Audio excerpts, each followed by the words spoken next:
Hi everyone, and almost Shabbat Shalom. It's great to be speaking to you again. I'm not on a gondola in Aspen. I'm in my office in Los Angeles and getting ready for a Shabbat, a heavy Shabbat. It's the Shabbat before Tisha B'Av. It's actually this year the Shabbat of Tisha B'Av. Tisha B'Av, the 9th of Av, the 9th day of the saddest month of the year, on which we mourn the destruction of the first temple and the second temples in Jerusalem. Not necessarily temples that I or maybe even we ache to be rebuilt, because we're pretty satisfied with worship the way it is right now as prayer, not as sacrifice, but still remembering calamities that happened to our people on that day. When it falls out, the 9th of Av falls out on a Shabbat as it does this year. It's called Nidcha. The observance is pushed off to Saturday night on Sunday, because there's only one fast of the year that we actually would do even if it were on Shabbat, and you can guess what it would be, and that would be Yom Kippur. So it's a heavy day. You actually hear that in some of the music of the day, some of the trup that is used to sing, and some of the tunes that people might be using from the bima have a sadder Tisha B'Av overtone as opposed to a standard Shabbat trup. I want to share a short piece of Torah with you in a second and then do a short meditation. If you would want to stay with me for that part, you don't have to. You don't have to do anything. You could turn it off right now. You might not even be listening, but of course, if you weren't listening, you wouldn't hear me say that you might not be listening. Before that, I want to just alert you to two quick things. Tomorrow morning, Shabbat morning, I'll be giving the talk, drash, opening up into a conversation in the combined services upstairs. I'm going to speak briefly and then want a longer conversation. And what I'm going to try to do, hopefully artfully, not expecting that everyone who listens to it is going to agree with my approach, that's okay, is talk a little bit about the brokenness that is surrounding us in a lot of places, and what a rabbi's and or a synagogue's role might and might not be during such sensitive times. And the theme for my talk is that easier is not necessarily better.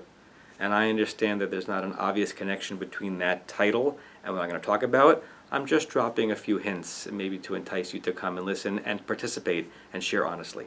That would be Shabbat morning upstairs in the sermon drash slot somewhere around 11:15. Secondly, I want to alert you to the fact that Tisha B'Av is going to be observed in our community in many different ways. Saturday night with a candle-lit full traditional reading of the Book of Lamentations, Eicha, on Saturday night to the traditional tunes.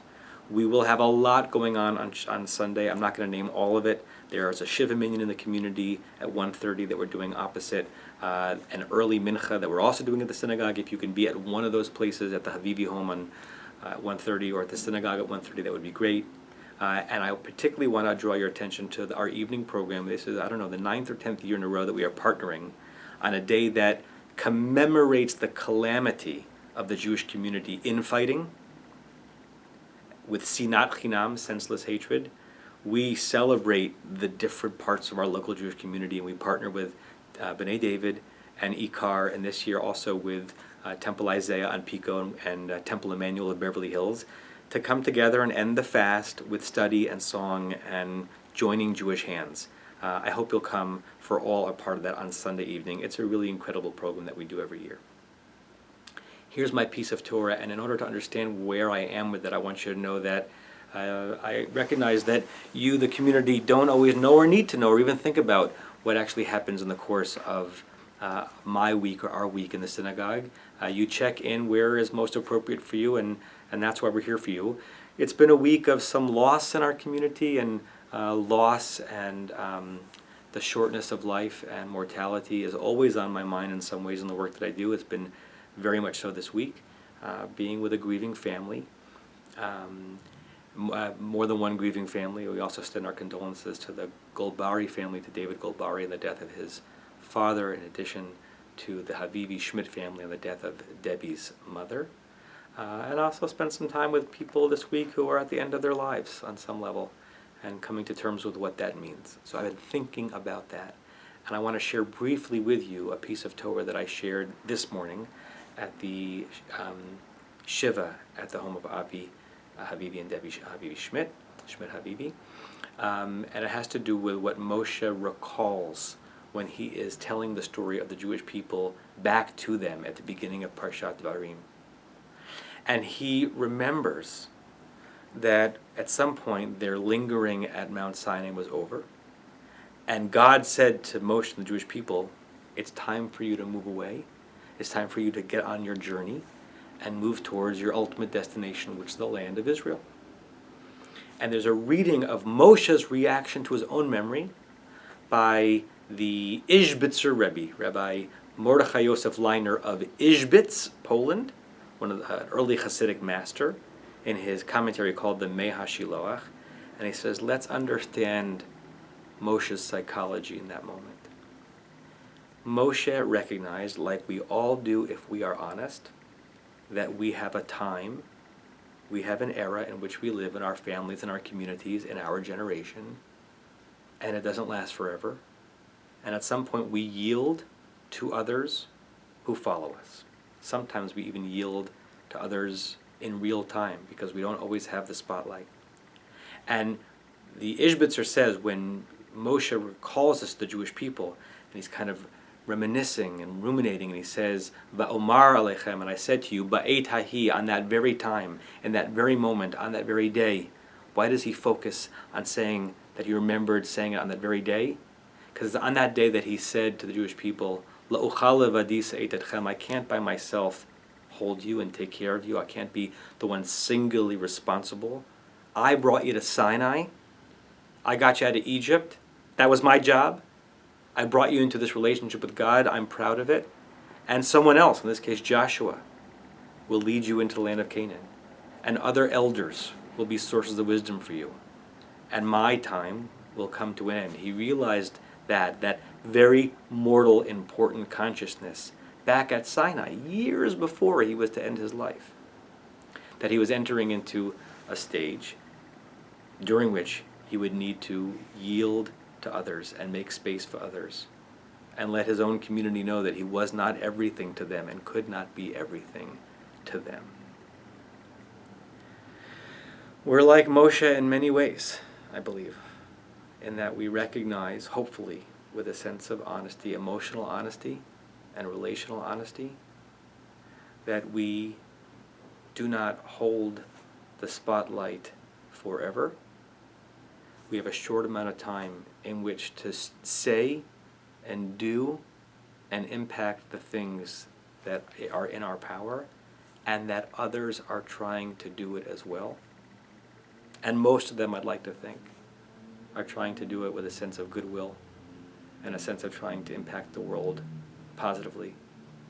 And that part of what we owe, I believe, to our friends and our community and our society is a full dive into what we are capable of giving up to the world and doing it with passion and doing it with commitment, and also a recognition that we're doing it among others and in front of others, and there are people behind us who are going to take up that task when it is no longer our turn. It's a short window, and we should capture it as honestly as we possibly can before it closes.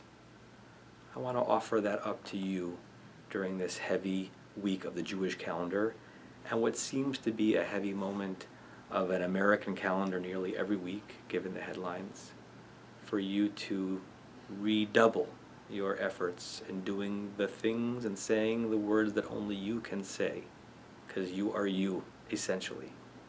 And also to leave space for others to make their impact on the world, hopefully in as positively a way as possible.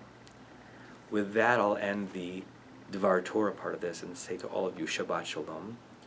And then for those of you who want to stay, if you're still on, I'll offer a very short meditation where we can take some of these ideas and bring it into an even more quiet part of our pre-Shabbat preparations.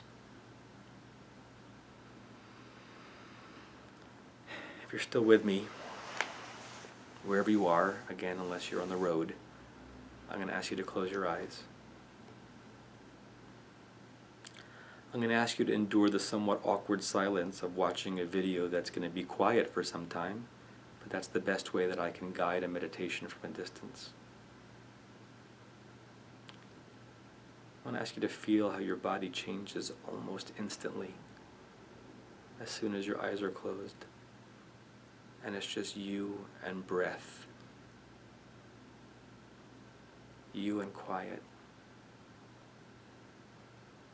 You might even feel your body sinking deeper into a restful place with each breath, almost like it's an endlessly embracing and pillowy mattress of consciousness. You can feel it in your body.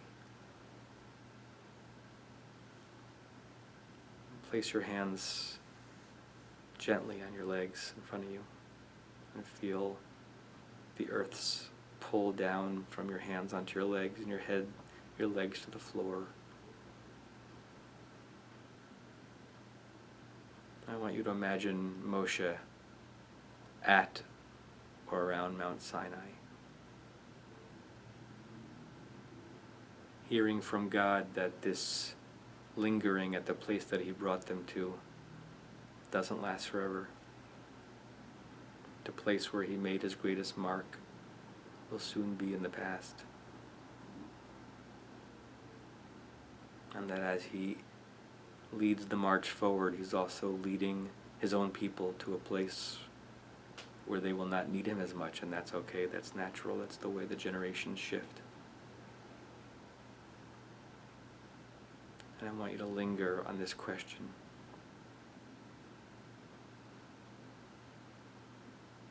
Who are you in your era?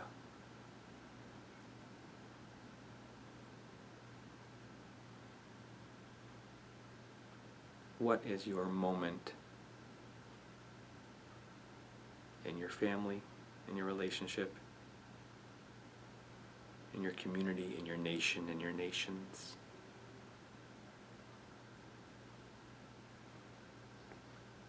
What spot will be your Sinai, your moment of greatest accomplishment, which can sometimes be rather quiet and private, but will have had a great impact?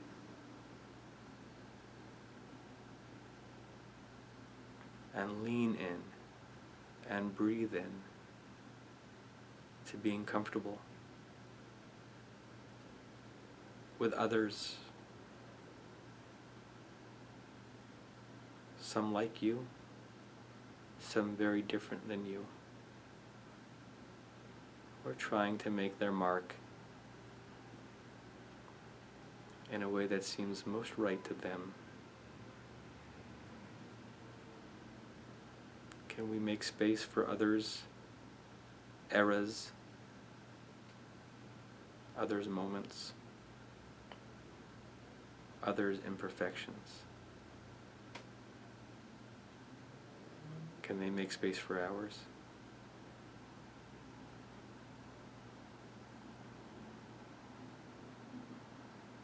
Knowing that our moment will end at some point. What do we do with it today?